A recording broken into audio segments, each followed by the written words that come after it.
bring us from that point to where you bought the ranch here? We called Strout Realty when we decided, we decided one March. In the meantime, Margaret had come back there to teach and was living with my mother and I. And we decided we'd allow ourselves about 3 years to find a place and figure out how to buy it, you know. And so we called Strout Realty. We came out and the agent was, can't think of his first name, but his last name was Morris. And he treated us very well, showed us around, drove us around, brought us up through Westcliffe and down the highway, and he says, "Oh, while we're here, I want to show you a place that I'm by." And it was that place. And we walked up toward that old dilapidated house, and we thought, "Oh, this is great. You know, I hope we can find something like this." And all we had seen of it was what you can see driving down the highway, and the meadows were snow covered at that time in March, and you really couldn't see very much. But we fell in love with it. And a day after we got back to Kansas, he called me and he said, he was a retired superintendent of schools, incidentally, so he had a little sympathy for us, I think. But he called me and he said, "The place I sold you or showed you up on the mountain?" And I said, "Yeah." He said, "My doctor has informed me that I can't even play at that altitude, and I have to sell it. If you and Margaret would like to buy it, you can. It is within your possibilities," and explained to me how we could finance and so on, you know. And I thought, oh my God. And so we bought it. And it wasn't easy to pay for. We took over a $21,000 note that was against it, and we had to pay him, we had to pay $2,100 a year on that, and $950 to him a year on the balance until we got it paid for. But I think the year we made our first payments, real good friends of Margaret's, Barbara McGregor and Phyllis, what was her last name?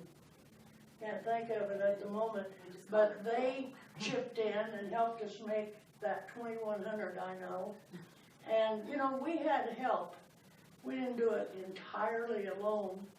And most of the loans and stuff with Mac and Phil, they wouldn't let us pay them back. But we managed to pay everybody back down the line. And we had some help from Margaret's family, I think on an initial payment or two.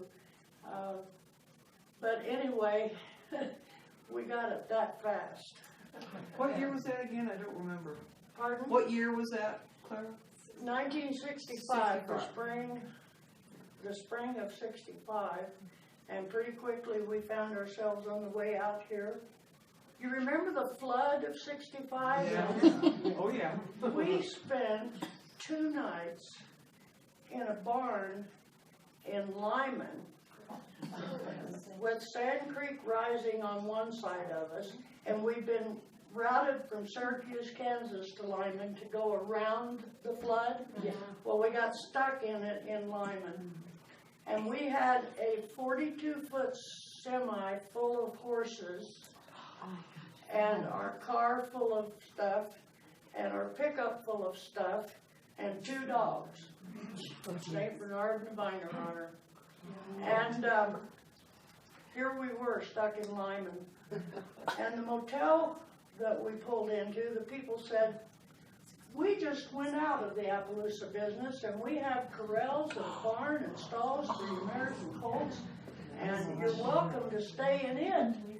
Can you believe that? So, and they said, we had a deep freeze full of beef in the back of the pickup, and they said, "Park your pickup here and we can plug that in for you." Great, so we go down and move into the barn, and we took up residence there for 2 nights. And then the highway department, since we had live animals to transport, they let us leave first. And we followed road builders out of Lyman and finally made it back up to the ranch. And our truck driver was gonna leave us in Lyman and go pick up a load of cattle he was supposed to get. And his boss, I'll never forget this man, Jim Butcher, he said, "You're not leaving those girls, you're staying there, buddy, till they get to that ranch." So he did. So we, after we got to the ranch, Margaret fixed him a fabulous T-bone and all the trimmings and sent him upstairs to bed. And the next day he ate the rest of the T-bone with eggs. And he helped us a lot. He was a good guy. And Mr. Butcher was an upright trucker, I'll tell you that.